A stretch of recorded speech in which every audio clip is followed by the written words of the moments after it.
সাম্প্ৰতিক সময়ত বিভিন্ন লোকে লিভাৰজনিত সমস্যাত ভুগে কিন্তু এই লিভাৰজনিত সমস্যাৰ পৰা কিদৰে আপুনি বাচি থাকিব সাম্প্ৰতিক সময়ত লিভাৰ অথবা যকৃতৰ ৰোগে এক গুৰুতৰ ৰূপ ধাৰণ কৰিছে ভাৰতবৰ্ষৰ বিভিন্ন প্ৰান্তত লিভাৰ চিৰচিছ অথবা যকৃতৰ বিভিন্ন ৰোগে দেখা দিছে কিন্তু আপুনি কিদৰে বাচি থাকিব এই লিভাৰজনিত ৰোগসমূহৰ পৰা প্ৰথমতে মদ্যপানৰ পৰা আপুনি সাৱধানে থাকিব লাগিব মদ্যপানৰ ক্ষেত্ৰত সাৱধান হোক যদি আপুনি ভাবে যে কেৱল বেছিকৈ মদ খোৱা লোকসকলেহে লিভাৰজনিত ৰোগত ভোগে তেতিয়াহ'লে আপুনি ভুল কৰিব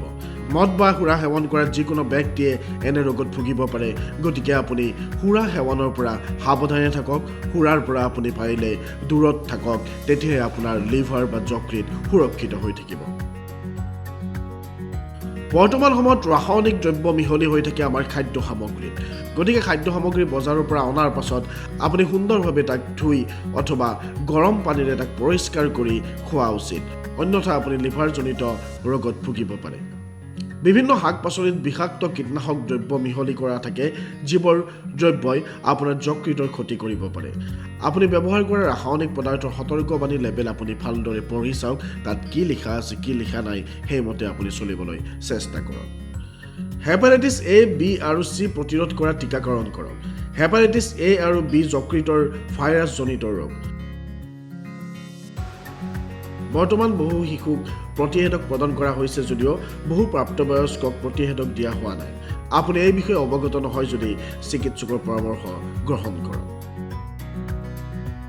নিৰাপদ যৌন সম্পৰ্কৰ অভ্যাস কৰক হেপাটাইটিছ বি আৰু চি দীৰ্ঘদিনীয়া অৱস্থালৈ পৰিণত হ'ব পাৰে যিয়ে অৱশেষত আপোনাৰ যকৃত ধ্বংস কৰিব পাৰে তেজ আৰু শৰীৰৰ অন্যান্য তৰল পদাৰ্থৰ দ্বাৰা সংক্ৰমিতও হ'ব পাৰে হেপাটাইটিছ বি সেইবাবে আপুনি নিৰাপদ যৌন সম্পৰ্কৰ অভ্যাস কৰা উচিত দূষিত খাদ্য বা দূষিত পানীৰ সংস্পৰ্শলৈ আহিলে হেপাটাইটিছ এ ৰোগত আক্ৰান্ত হ'ব পাৰে সেয়েহে কোনো খাদ্য গ্ৰহণ কৰাৰ আগতে আপুনি হাতখন ভালদৰে ধুই লোৱা উচিত ঔষধ আৰু বনৌষধিৰ পৰাও আপুনি সাৱধানে থকা উচিত কি ঔষধ কেতিয়া ব্যৱহাৰ কৰিব লাগে কেতিয়া ব্যৱহাৰ কৰিব নালাগে সেই বিষয়ে চিকিৎসকৰ পৰা ভালদৰে পৰামৰ্শ লওক নেশ্যনেল ইনষ্টিটিউট অফ হেল্থৰ এক গৱেষণাত প্ৰকাশ পাইছে আমি ব্যৱহাৰ কৰা বহু ঔষধে আপোনাৰ যকৃতৰ বাবে ভয়ংকৰ হ'ব পাৰে যাৰ বাবে আপুনি কি ঔষধ ব্যৱহাৰ কৰিব কি ঔষধ ব্যৱহাৰ নকৰিব সেই বিষয়ে চিকিৎসকৰ পৰামৰ্শ মতে গ্ৰহণ কৰক সময়মতে খাদ্য গ্ৰহণ কৰক মেদবহুলতাৰ পৰিহাৰ কৰি ফেটি লিভাৰজনিত ৰোগৰ পৰা আঁতৰি থাকক